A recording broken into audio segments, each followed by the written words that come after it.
ഇന്നത്തെ വീഡിയോയിൽ യു എസിൽ എങ്ങനെ ലൈസൻസ് എടുക്കാം എന്നുള്ളതിനെ പറ്റിയാണ് ഞാൻ പറയാൻ പോകുന്നത്. അപ്പോൾ ഞാൻ ഇവിടെ വന്നതിന് ശേഷം ഒരുപാട് പേര് എന്നോട് ചോദിച്ചൊരു ചോദ്യമാണ്, എങ്ങനെയാണ് യു എസിൽ ലൈസൻസ് എടുക്കുന്നത്, എത്ര സമയം വേണം ലൈസൻസ് എടുക്കാൻ, അങ്ങനെയൊക്കെയുള്ള കാര്യങ്ങൾ. അപ്പോൾ ആദ്യം തന്നെ യു എസിലെ ഓരോ സ്റ്റേറ്റിലും ഓരോ രീതിയിലാണ് ലൈസൻസ് ടെസ്റ്റും അതിൻ്റെ പ്രോസസ്സും വരുന്നത്. ഞാനിപ്പോൾ ഇവിടെ ടെക്സസിലാണുള്ളത്. ടെക്സസിലെ പ്രോസസ്സാണ് ഞാൻ ഈ വീഡിയോയിൽ ഇൻക്ലൂഡ് ചെയ്തേക്കുന്നത്. ഇപ്പം യു എസിൻ്റെ അകത്തുള്ള ബാക്കിയുള്ള സ്റ്റേറ്റിൽ നിന്ന് ഇങ്ങോട്ട് വരുന്നവർക്കാണെങ്കിൽ ഡ്രൈവേഴ്സ് ടെസ്റ്റിൻ്റെ ആവശ്യമില്ല, അവർക്ക് ലൈസൻസ് കൺവേർഷൻ പോസിബിൾ ആണ്. ആ സ്റ്റേറ്റിലെ ലൈസൻസ് ടെക്സസ് ലൈസൻസ് ആയിട്ട് കൺവേർട്ട് ചെയ്യാം. പക്ഷേ ഞാനിത് ആദ്യമായിട്ട് ലൈസൻസ് എടുക്കുന്നവരെ ഉദ്ദേശിച്ചുള്ള ഒരു വീഡിയോ ആണ്. പ്രധാനമായിട്ട് 2 സ്റ്റെപ്സാണ് നമുക്ക് ലൈസൻസ് എടുക്കാനായിട്ടുള്ളതെന്ന് പറയാം. ആദ്യത്തേത് ഡ്രൈവേഴ്സ് പെർമിറ്റ് ആണ്. ഡ്രൈവേഴ്സ് പെർമിറ്റ് എന്ന് പറഞ്ഞാൽ നമ്മുടെ നാട്ടിലെ ലേണേഴ്സിന് ഇക്വലൻ്റ് ആണ്.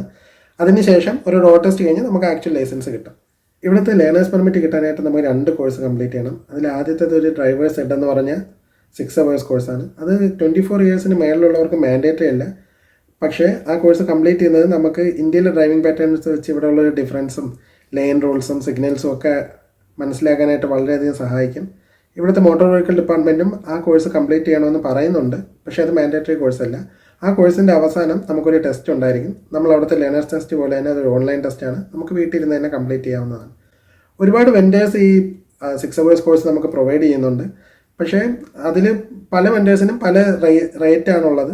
ഏത് വെൻഡേഴ്സിൻ്റെ അകത്ത് നമ്മൾ ഈ കോഴ്സ് എടുത്തു കഴിഞ്ഞാലും ടൈം ലോക്ക്ഡ് ആയിരിക്കും ഈ കോഴ്സ്. 6 hours നമ്മൾ മാൻഡേറ്ററി ആയിട്ട് കംപ്ലീറ്റ് ചെയ്തേക്കണം. കംപ്ലീറ്റ് ചെയ്തതിന് ശേഷം നമുക്കൊരു എക്സാം ഉണ്ടായിരിക്കും.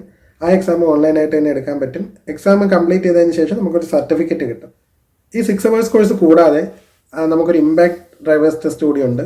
അത് മാൻഡേറ്ററി കോഴ്സാണ്. എല്ലാവരും ലൈസൻസിന് അപ്ലൈ ചെയ്യുന്ന എല്ലാവരും ആ കോഴ്സ് കംപ്ലീറ്റ് ചെയ്തിരിക്കണം. ആ കോഴ്സ് ഒരു 1 hour കോഴ്സാണ്. അത് ഫ്രീ ആണ്, അതിന് ഫീ ഒന്നുമില്ല. നമുക്ക് ഓൺലൈനായിട്ട് തന്നെ ആ കോഴ്സും കംപ്ലീറ്റ് ചെയ്യാം. അതിനും ഒരു സർട്ടിഫിക്കറ്റ് കിട്ടുന്നതാണ്. ഈ 2 സർട്ടിഫിക്കറ്റാണ് നമ്മൾ DPSൽ കൊടുക്കേണ്ടത്. അത് ഞാൻ ആദ്യം പറഞ്ഞ പോലെ തന്നെ ആദ്യത്തെ സർട്ടിഫിക്കറ്റ് മാൻഡേറ്ററി അല്ല, എങ്കിലും അത് കംപ്ലീറ്റ് ചെയ്യുന്നത് നല്ലതാണ്. ഈ ഓൺലൈൻ കോഴ്സുകൾ കംപ്ലീറ്റ് ചെയ്ത് കഴിഞ്ഞാൽ അടുത്ത സ്റ്റെപ്പ് നമ്മൾ DPSൽ ഒരു അപ്പോയിൻമെൻറ്റ് എടുക്കുക എന്നുള്ളതാണ്. അപ്പോയിൻമെൻറ്റ് എടുക്കാനായിട്ട് DPSൻ്റെ തന്നെ ഒരു അപ്പോയിൻമെൻറ്റ് ഷെഡ്യൂളർ ഉണ്ട്. ഒരു വെബ് ആപ്ലിക്കേഷനാണത്. ആ ആപ്ലിക്കേഷനിൽ നമ്മൾ നമ്മുടെ കുറച്ച് ബേസിക് ഡീറ്റെയിൽസ്, പേര്, ഫോൺ നമ്പർ, അതുപോലുള്ള കാര്യങ്ങളൊക്കെ കൊടുത്ത് സൈൻ ഇൻ ചെയ്ത് കഴിയുമ്പോഴേക്കും അപ്പോയിൻമെൻറ്റ് എടുക്കാൻ പറ്റും. വെബ്സൈറ്റിൻ്റെ ലിങ്ക് ഞാൻ ഡിസ്ക്രിപ്ഷനിൽ ആഡ് ചെയ്തേക്കാം.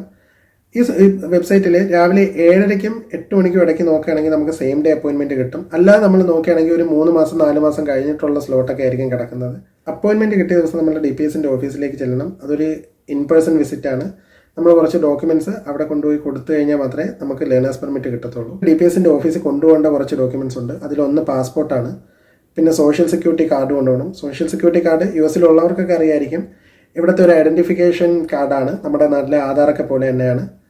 സോഷ്യൽ സെക്യൂരിറ്റി കാർഡ് വേണം. അതുപോലെ തന്നെ I-94 നമ്മൾ കൊണ്ടുപോകണം. പിന്നീട് ഇതിനൊക്കെ പുറമെ ഏറ്റവും മാൻഡേറ്ററി ആയിട്ട് നമ്മൾ നേരത്തെ കംപ്ലീറ്റ് ചെയ്ത ആ ഓൺലൈൻ സർട്ടിഫിക്കറ്റിൻ്റെ ഒരു കോപ്പി നമ്മൾ കൊണ്ടുപോകണം. ഇത് കൂടാതെ നമുക്ക് 2 അഡ്രസ് പ്രൂഫ് നമുക്ക് മാൻഡേറ്ററി ആയിട്ട് DPSൻ്റെ ഓഫീസിൽ കൊടുക്കണം. അത് ഇലക്ട്രിസിറ്റി ബില്ലാവാം, നമ്മുടെ ലീസ് ഡോക്യുമെൻ്റ് ആവാം, അതല്ലെങ്കിൽ ഇൻ്റർനെറ്റ് ബില്ലാവാം, ബാങ്ക് അക്കൗണ്ട് സ്റ്റേറ്റ്മെൻ്റ് ആവാം, എന്ത് വേണമെങ്കിലും ആവാം. പക്ഷേ 2 ഡോക്യുമെൻ്റ് മാൻഡേറ്ററി ആണ്. ഒരു കാര്യം കൂടി ഉള്ളത്, ഈ അഡ്രസ് പ്രൂഫ് എന്ന് പറഞ്ഞാൽ നമ്മൾ 30 ദിവസമെങ്കിലും ടെക്സസിൽ ഉണ്ടായിരുന്നെങ്കിൽ മാത്രമേ നമുക്ക് ലൈസൻസിന് അപ്ലൈ ചെയ്യാൻ പറ്റുള്ളൂ. അപ്പോൾ അറ്റ്ലീസ്റ്റ് 30 ദിവസമെങ്കിലും നമ്മളിവിടെ താമസിച്ചിട്ടുണ്ട് എന്നതിനുള്ളൊരു രേഖയാണ് ഈ അഡ്രസ് പ്രൂഫ്. പിന്നെ DPSൻ്റെ ഓഫീസിൽ വെച്ച് തന്നെ നമ്മുടെ ഫോട്ടോ എടുക്കും, നമ്മുടെ ഐ ടെസ്റ്റ് നടത്തും. അതൊന്നും നമ്മൾ പുറത്തുനിന്ന് ചെയ്യേണ്ട കാര്യമില്ല. ഡോക്യുമെൻറ്റ്സ് എല്ലാം സബ്മിറ്റ് ചെയ്തതിന് ശേഷം ഒരു $33 ഫീ ഉണ്ട് DPSൽ നമുക്ക് ലേണേഴ്സ് പെർമിറ്റ് കിട്ടാനായിട്ട്. ആ ഫീ കൂടി അടച്ചു കഴിയുമ്പോഴായിരിക്കും നമുക്ക് ലേണേഴ്സ് പെർമിറ്റ് അവർ പ്രിൻറ്റ് ചെയ്ത് തരുന്നത്. അപ്പോൾ അവരതൊരു പേപ്പറിലായിരിക്കും പ്രിൻറ്റ് ചെയ്ത് തരുന്നത്. അത് കഴിഞ്ഞ് ഒരു 2-3 ദിവസം കഴിയുമ്പോൾ നമുക്കത് പോസ്റ്റായിട്ട് അവർ അയച്ചു തരും. ഈ ലൈസൻസ് പെർമിറ്റും നമ്മുടെ ആക്ച്വൽ ഡ്രൈവിംഗ് ലൈസൻസ് പോലെ തന്നെ ഒരു കാർഡായിരിക്കും. പക്ഷേ അതിലൊരു റെസ്ട്രിക്ഷൻ കോഡ് ഉണ്ടായിരിക്കും. ആ റെസ്ട്രിക്ഷൻ കോഡിൻ്റെ മീനിങ് എന്ന് പറഞ്ഞാൽ നമുക്ക് വണ്ടി ഓടിക്കാം, പക്ഷേ ലൈസൻസ് ഉള്ള ഒരാൾ നമ്മുടെ കൂടെ വണ്ടിയിൽ ഉണ്ടായിരിക്കണം. എങ്കിൽ മാത്രമേ നമുക്ക് വണ്ടി ഓടിക്കാൻ പറ്റുള്ളൂ. ലേണേഴ്സ് പെർമിറ്റിൻ്റെ ഒരു വാലിഡിറ്റി എന്ന് പറഞ്ഞാൽ ഏകദേശം 90 days ആണ്. 3 മാസം നമുക്ക് ആ ലേണേഴ്സ് പെർമിറ്റ് വെച്ച് വണ്ടി ഓടിക്കാൻ പറ്റും. അതിനിടയ്ക്ക് നമ്മൾ ആക്ച്വൽ ഡ്രൈവിംഗ് ടെസ്റ്റിലേക്ക് പോയിരിക്കണം. അത് കംപ്ലീറ്റ് ചെയ്തതിന് ശേഷം നമുക്ക് ആക്ച്വൽ ലൈസൻസ് കിട്ടും. 3 മാസത്തിനിടയ്ക്ക് നമ്മൾ ഡ്രൈവിംഗ് ടെസ്റ്റ് കംപ്ലീറ്റ് ചെയ്തില്ല എന്നുണ്ടെങ്കിൽ നമ്മുടെ ലേണേഴ്സ് പെർമിറ്റ് ഇൻവാലിഡ് ആവും. നമുക്ക് ഒന്നുകൂടി ഈ $33 കൊടുത്ത് കോഴ്സൊക്കെ കംപ്ലീറ്റ് ചെയ്ത് ഒരിക്കൽ കൂടി ലേണേഴ്സ് പെർമിറ്റ് എടുക്കാം. ലേണേഴ്സ് പെർമിറ്റ് കിട്ടിക്കഴിഞ്ഞാൽ നമുക്ക് അടുത്ത ദിവസം മുതൽ തന്നെ ഡ്രൈവിംഗ് ടെസ്റ്റ് പ്രാക്ടീസ് ചെയ്യാവുന്നതാണ്. അത് നമുക്ക് ഡ്രൈവിംഗ് സ്കൂൾ വഴി വേണമെങ്കിലും ചെയ്യാം, അതല്ല നമ്മുടെ ഫ്രണ്ട്സിൻ്റെയൊക്കെ കൂടെ വേണമെങ്കിൽ അവരുടെ വണ്ടിയിലും ചെയ്യാവുന്നതേ ഉള്ളൂ. ഞാൻ ഡ്രൈവിംഗ് സ്കൂൾ വഴിയാണ് ചെയ്തത്. അപ്പോൾ ഇവിടെ 3 ഡ്രൈവിംഗ് സ്കൂളാണ് ഉള്ളത്. എല്ലാം അപ്പോയിൻമെൻറ്റ് ബേസ്ഡ് ആണ്. രണ്ട് സ്ഥലത്ത് വിളിച്ചപ്പോഴും എനിക്ക് അപ്പോയിൻമെൻറ്റ് അടുത്ത സമയത്തൊന്നും ഇല്ലായിരുന്നു. എല്ലാവരും 2 മാസം 3 മാസമൊക്കെ കഴിഞ്ഞായിരുന്നു ഉണ്ടായിരുന്നത്. ഒരു സ്ഥലത്തുനിന്ന് എനിക്ക് 2 ദിവസം കഴിഞ്ഞൊരു അപ്പോയിൻമെൻറ്റ് കിട്ടി. അപ്പോൾ ഞാൻ അവിടെയാണ് എൻ്റെ ഡ്രൈവിംഗ് ടെസ്റ്റിന് പോയതും അതുപോലെ തന്നെ ഡ്രൈവിംഗ് ടെസ്റ്റിൻ്റെ പ്രാക്ടീസും.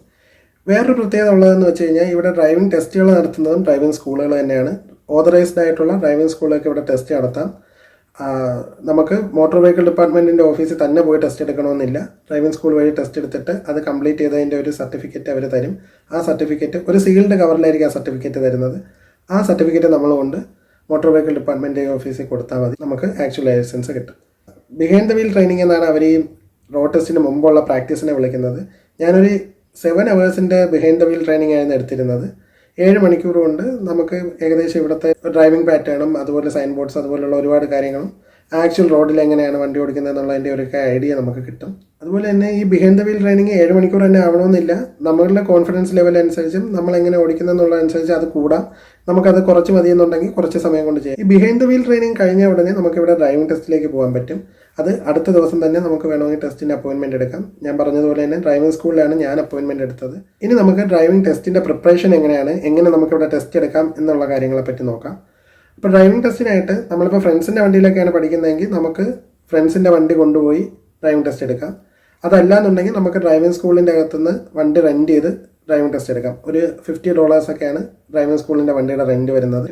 ഞാൻ ഡ്രൈവിംഗ് സ്കൂളിൻ്റെ വണ്ടി റെൻറ്റ് ചെയ്തിട്ടായിരുന്നു എടുത്തിട്ടുണ്ടായിരുന്നത്.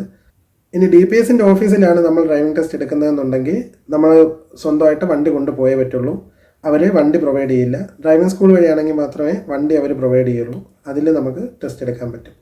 അതുപോലെ തന്നെ ഡ്രൈവിംഗ് ടെസ്റ്റിന് ഇവിടെ സ്റ്റാൻഡേർഡ് ഫീസ് ഒരു $100 ഡ്രൈവിംഗ് സ്കൂൾ വാങ്ങിക്കുന്നത്. DPSൻ്റെ ഓഫീസിലാണെങ്കിൽ അത് $75 ആണ്. അതുപോലെ തന്നെ സെയിം ഡേ അപ്പോയിൻമെൻറ്റ്, അതായത് നമുക്കിപ്പോൾ ഇന്ന് തന്നെ ഡ്രൈവിംഗ് ടെസ്റ്റ് ചെയ്യണം എന്നുണ്ടെങ്കിൽ അതിന് $125 ആണ് വരുന്നത്. അങ്ങനെ റേറ്റിന് ഡിഫറൻസ് ഉണ്ട്. നമ്മൾ എപ്പോഴാണ് ഡ്രൈവിംഗ് ടെസ്റ്റ് എടുക്കുന്നത്, എങ്ങനെയാണ് ഡ്രൈവിംഗ് ടെസ്റ്റ് എടുക്കുന്നത്, അതുപോലെ വീക്കെൻഡ്സിൽ റേറ്റ് വ്യത്യാസം ഉണ്ടായിരിക്കും. അങ്ങനെ ഇൻ കേസ് നമ്മൾ ഡ്രൈവിംഗ് ടെസ്റ്റ് എന്ന് പാസ്സായിട്ടില്ല എന്നുണ്ടെങ്കിൽ പോലും നമുക്ക് റീടെസ്റ്റ് എടുക്കാൻ പറ്റും. 3 റീടെസ്റ്റ് വരെ ഇവിടെ അലൗഡ് ആണ്. അതുപോലെ തന്നെ മിക്ക ഡ്രൈവിംഗ് സ്കൂളും അന്നത്തെ ദിവസം തന്നെ നമ്മൾ റീടെസ്റ്റ് എടുക്കുക അല്ലെങ്കിൽ തൊട്ടടുത്ത ദിവസം റീടെസ്റ്റ് എടുക്കുകയൊക്കെ ചെയ്യുകയാണെങ്കിൽ അത് ഫ്രീ ആയിട്ട് ചെയ്തു കൊടുക്കുന്നതാണ്. നമ്മൾ ഡ്രൈവിംഗ് ടെസ്റ്റിൻ്റെ അന്ന് നമ്മൾ ഓൺലൈനായിട്ട് കംപ്ലീറ്റ് ചെയ്ത കോഴ്സിൻ്റെ സർട്ടിഫിക്കറ്റ്, അതുപോലെ തന്നെ നമ്മുടെ ഡ്രൈവേഴ്സ് പെർമിറ്റ്, ഇതൊക്കെ ഡ്രൈവിംഗ് സ്കൂളിൽ സബ്മിറ്റ് ചെയ്യണം. എന്നിട്ടാണ് നമ്മൾ ടെസ്റ്റിന് പോകുന്നത്. അപ്പോൾ ഡ്രൈവിംഗ് ടെസ്റ്റ് നടത്തുന്നൊരു ഇൻസ്പെക്ടർ ആയിരിക്കും. ആ ഇൻസ്പെക്ടർ വന്ന് ആദ്യം നമ്മുടെ വണ്ടി കണ്ടീഷൻ ആണോ എന്ന് നോക്കും. അതായത് നമ്മുടെ ലൈറ്റൊക്കെ വർക്കിംഗ് ആണോ, ഗിയർ അതുപോലെ സ്റ്റിയറിംഗ് ഇതൊക്കെ കണ്ടീഷൻ ആണോ എന്ന് അവർ ചെക്ക് ചെയ്യും. എന്നിട്ട് അവർ കയറി നമ്മുടെ റൈറ്റ് സൈഡിൽ ഇരുന്നിട്ടാണ് ടെസ്റ്റ് സ്റ്റാർട്ട് ചെയ്യുന്നത്. അപ്പോൾ ടെസ്റ്റ് സ്റ്റാർട്ട് ചെയ്ത് കഴിഞ്ഞാൽ അതൊരു 15 മിനിറ്റാണ് മിനിമം ഡ്രൈവിംഗ് ടെസ്റ്റിന് എടുക്കുന്നത്. ചിലപ്പോൾ അതൊരു 30 മിനിറ്റ്സ് വരെയൊക്കെ പോവാം. നമുക്ക് കുറച്ച് സിഗ്നൽസ് കവർ ചെയ്യാനുണ്ട്. അതുപോലെ തന്നെ ലെഫ്റ്റ് റൈറ്റൊക്കെ ടേണിങ് കംപ്ലീറ്റ് ചെയ്യാനുണ്ട്. പിന്നെ ഞാൻ പറഞ്ഞ പോലെ പാരലൽ പാർക്കിംഗ്, റിവേഴ്സ്, അങ്ങനെ കുറച്ച് കാര്യങ്ങൾ ഇതൊക്കെയാണ് ടെസ്റ്റിൽ വരുന്നത്. നമുക്ക് ഡ്രൈവിംഗ് ടെസ്റ്റിൻ്റെ ഒരു പ്രോസസ്സ് എങ്ങനെയാണെന്ന് നോക്കാം. ഡ്രൈവിംഗ് ടെസ്റ്റിൽ പ്രധാനമായിട്ടും 2-3 കാര്യങ്ങളാണ് അവർ നോക്കുന്നത്. ഒന്ന് നമ്മുടെ പാരലൽ പാർക്കിംഗ്, രണ്ടാമത് ലെയിൻ റൂൾസ്, മൂന്നാമത് സിഗ്നൽസ്, ടേൺസ്, ഇതൊക്കെ എങ്ങനെ ഹാൻഡിൽ ചെയ്യുന്നു എന്നുള്ളത്. അപ്പോൾ പാരലൽ പാർക്കിംഗ് നമ്മളൊരു 2 പോഡിനിടയ്ക്ക് നമ്മുടെ വണ്ടി പാരലായിട്ട് റിവേഴ്സ് എടുത്ത് പാർക്ക് ചെയ്യുന്നതാണ് പാരലൽ പാർക്കിങ്ങിൽ വരുന്നത് ലിമിറ്റ്. അതുപോലെ തന്നെ റോഡ് ടെസ്റ്റിനിടയ്ക്ക് നമ്മുടെ സ്പീഡ് ലിമിറ്റ് നോക്കുന്നുണ്ടായിരിക്കും, നമ്മുടെ മിറേഴ്സ് എങ്ങനെ നോക്കുന്നുണ്ടെന്നുള്ള കാര്യങ്ങളൊക്കെ നോക്കുന്നുണ്ടായിരിക്കും. അതുപോലെ തന്നെ റൈറ്റ് ടേൺ ചെയ്യുന്നത്, സിഗ്നൽസ് എങ്ങനെ വരുന്നത്, ലെഫ്റ്റ് ടേൺ, ഇങ്ങനെയുള്ള കാര്യങ്ങളൊക്കെ ആയിരിക്കും റോഡ് ടെസ്റ്റിനിടയ്ക്ക് കൂടുതലും നോക്കുന്നത്. ഈ പറഞ്ഞ എല്ലാ കാര്യങ്ങൾക്കും ഒരു പോയിന്റ് ഉണ്ട്. അപ്പോൾ നമ്മൾ ഓരോ കാര്യങ്ങൾ അല്ലെങ്കിൽ ഓരോ മിസ്റ്റേക്കൊക്കെ പോയിന്റ് റെഡ്യൂസ് ചെയ്തുകൊണ്ടിരിക്കും. ഇപ്പോൾ എക്സാമ്പിളായിട്ട് നമ്മൾ പാരലൽ പാർക്ക് ചെയ്യുമ്പോൾ കർബിൽ നിന്ന് കുറച്ച് ദൂരോട്ടാണ് വണ്ടി പാർക്ക് ചെയ്യുന്നതെങ്കിൽ അതിന് പോയിന്റ് റിഡക്ഷൻ ഉണ്ട്. അതുപോലെ തന്നെ നമ്മുടെ സ്പീഡ് ലിമിറ്റ് ഒരു ലിമിറ്റ് കൂടിക്കഴിഞ്ഞാൽ നമ്മൾ റോഡ് ടെസ്റ്റ് ഫെയിലാകും. അങ്ങനെയൊക്കെയുള്ള കാര്യങ്ങൾ ഇവിടെ ഉണ്ട്. അതുപോലെ തന്നെ ഇവിടെ ഡ്രൈവിംഗ് ടെസ്റ്റിനിടയ്ക്ക് ഇമ്മീഡിയറ്റ് ആയിട്ട് ഫെയിലായി പോകാനുള്ള കുറച്ച് റീസൺസ് ഉണ്ട്. അതിലൊന്ന്, നമ്മൾ പാരലൽ പാർക്ക് ചെയ്യുന്ന സമയത്ത് പോഡിൽ വണ്ടി തട്ടുകയാണെങ്കിൽ, അതുപോലെ അബ്രപ്റ്റ് ആയിട്ട് സ്റ്റോപ്പ് ചെയ്യുകയാണെങ്കിൽ, പിന്നെ അലൗഡ് സ്പീഡ് ലിമിറ്റിനേക്കാൾ ഒരു 3 മൈൽസോ 4 മൈൽസിനോ മേളിൽ വണ്ടി ഓടിക്കുകയാണെങ്കിൽ, ഇതൊന്നും കൂടാതെ നമ്മുടെ പിറകെ വരുന്ന ഡ്രൈവർ നമ്മൾ ഓടിക്കുന്നതിനിടയ്ക്ക് നമ്മളെ നോക്കി ഹോൺ അടിക്കുകയാണെന്നുണ്ടെങ്കിൽ അപ്പോഴും നമ്മൾ ഫെയിലായി പോകുന്നതാണ്. അപ്പോൾ നമുക്ക് ഈ ഒരു പോയിന്റ് സിസ്റ്റം വെച്ചാണ് ഇവിടുത്തെ ഡ്രൈവിംഗ് ടെസ്റ്റ് നടക്കുന്നത്.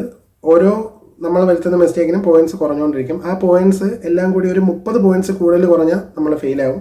അതുപോലെ തന്നെ ഞാൻ നേരത്തെ പറഞ്ഞ ഇമ്മീഡിയറ്റ് ആയിട്ട് ഫെയിലാവുന്ന കുറച്ച് സിറ്റുവേഷൻസും ഉണ്ട്. ഇതൊന്നും നടന്നില്ല എന്നുണ്ടെങ്കിൽ നമ്മൾ ഡ്രൈവിംഗ് ടെസ്റ്റ് പാസ്സായി കഴിയുമ്പോൾ തന്നെ അവർ നമ്മൾ ആ സ്കോർ ഷീറ്റും നമ്മൾ ആദ്യമേ കൊടുത്ത ആ സർട്ടിഫിക്കറ്റും അതുപോലെ തന്നെ ലേണേഴ്സ് പെർമിറ്റിൻ്റെയൊക്കെ ഡീറ്റെയിൽസ് എല്ലാം കൂടി ഒരു സീൽഡ് എൻവലപ്പിലാക്കി നമുക്ക് തരും. ആ എൻവലപ്പ് നമ്മൾ ഓപ്പൺ ചെയ്യാൻ പാടില്ല, നമ്മളത് DPSൻ്റെ ഓഫീസിൽ കൊണ്ടുപോയി കൊടുക്കുകയാണ് വേണ്ടത്. അപ്പോൾ ഞാൻ നേരത്തെ പറഞ്ഞ എൻവലപ്പ് നമ്മൾ DPSൻ്റെ ഓഫീസിൽ കൊണ്ടുപോയി കൊടുക്കാനായിട്ട് നമ്മൾ വീണ്ടും ഒരു അപ്പോയിൻമെൻറ്റും കൂടി എടുക്കണം. ആ അപ്പോയിൻമെൻറ്റിൻ്റെ സമയത്ത് നമ്മൾ ഈ സീൽഡ് എൻവലപ്പ് അതുപോലെ തന്നെ നമ്മൾ നേരത്തെ കൊണ്ടുപോയ എല്ലാ ഡോക്യുമെൻസും ഒന്നും കൂടി DPSൻ്റെ ഓഫീസിൽ കൊണ്ടുപോകണം. അവിടെ കൊണ്ടുപോയി അവർ ഈ ഡോക്യുമെൻറ്റ്സ് എല്ലാം വെരിഫൈ ചെയ്തതിന് ശേഷം ഒരിക്കൽ കൂടി നമ്മുടെ ഫോട്ടോ എടുത്തതിന് ശേഷം നമുക്ക് നമ്മുടെ ആക്ച്വൽ ഡ്രൈവിംഗ് ലൈസൻസ് അവരൊരു പേപ്പറിൽ പ്രിൻറ്റ് ചെയ്ത് തരും, നേരത്തെ പോലെ തന്നെ. അതിനുശേഷം ഒരു 3-4 ദിവസത്തിനകം നമുക്ക് പോസ്റ്റിൽ നമ്മുടെ ലൈസൻസ് കാർഡ് നമ്മുടെ വീട്ടിൽ വരും. ഇതിന് ഒരു $11 ഫീ ഉള്ളത്. ഈ $11 ഫീ നമ്മൾ DPSൻ്റെ ഓഫീസിൽ അടയ്ക്കണം. അടച്ചു കഴിയുമ്പോഴാണ് നമുക്ക് ലൈസൻസ് കിട്ടുന്നത്. അപ്പോൾ ഇതാണ് ഇവിടെ ഡ്രൈവിംഗ് ലൈസൻസ് എടുക്കാനുള്ളൊരു ജനറൽ പ്രൊസീജിയർ. അപ്പോൾ ഇതിൽ യൂസ്ഫുൾ ആയിട്ടുള്ള ലിങ്കും കാര്യങ്ങളും ഒക്കെ ഞാൻ ഡിസ്ക്രിപ്ഷനിൽ ഇട്ടേക്കാം. ആർക്കെങ്കിലും എന്തെങ്കിലും ഡൗട്ട്സ് ഉണ്ടെങ്കിൽ അത് കമൻറ്റ് സെക്ഷനിൽ ആഡ് ചെയ്താൽ മതി, ഞാൻ അതിന് റിപ്ലൈ ചെയ്തേക്കാം. കുറച്ച് പേർക്കെങ്കിലും ഉപകാരപ്പെടും എന്ന് കരുതിയിട്ടാണ് ഞാനിപ്പോൾ ഇങ്ങനെ ഒരു വീഡിയോ ചെയ്യുന്നത്. അപ്പോൾ വീഡിയോ കണ്ടതിന് നന്ദി. Thank you.